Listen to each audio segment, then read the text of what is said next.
Welcome back to Ask a Catholic Therapist Anything. Today's question comes from Tom in Minnesota, and he writes, in a recent phone call, my adult daughter told me she doesn't feel close to me, but growing up, I was there. I coached her soccer team. I showed up every night. I practiced sports with her and stayed busy doing activities together. I thought we had a great relationship. Why would she say that she doesn't feel close to me? What did I do wrong? Tom, I can't imagine how painful that must have been to hear. You invested in your daughter. You showed up. It probably felt like you were doing everything right. So when she says, I don't feel close to you, then of course it stings. And I know that you're asking for an opinion and my perception because no one knows exactly why your daughter feels that way except for her. And so maybe that's worth another discussion. But here's what some neuroscience and attachment research may be able to offer. Closeness isn't only about doing things together. It's also about what kind of activities build attachment. Left brain activities are structured, goal-focused, things like sports drills, homework, organizing the calendar.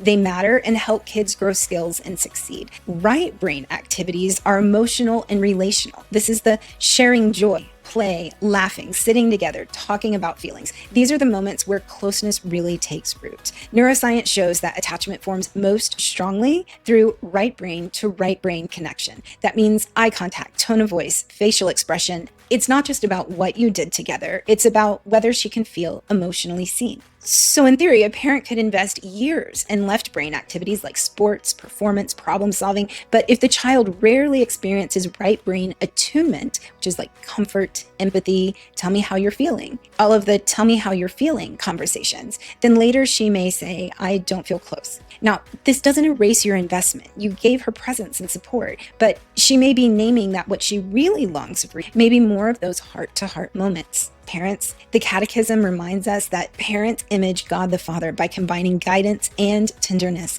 And Scripture says, as a mother comforts her child, so I will comfort you. That's the right brain kind of love. Comfort, presence, empathy. So closeness in families reflects God's love. For closeness in families to reflect God's love, it's not only the structure and the teaching, but also the mercy, the comfort, the empathy, and emotional closeness. But here's the good news. It is never too late. And while it may have been painful to hear, the very fact that your daughter felt safe enough to share those feelings with you, I think speaks volumes. And I wonder if underneath that statement might have been a request and offering a bid, so to speak, for more connection with you.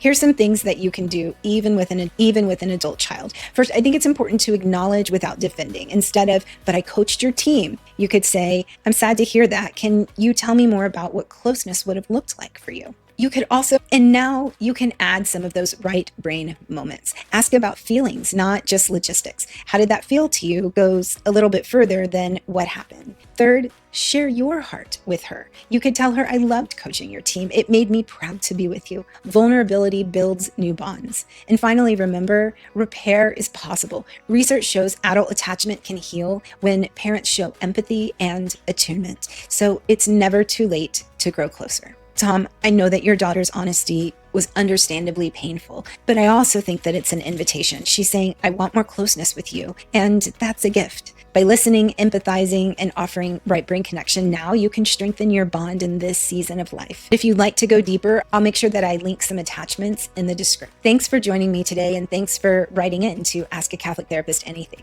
Remember that there are resources linked below, and if you'd like to submit your own anonymous question, there is a link to the attachment in the description. I'll see you next time.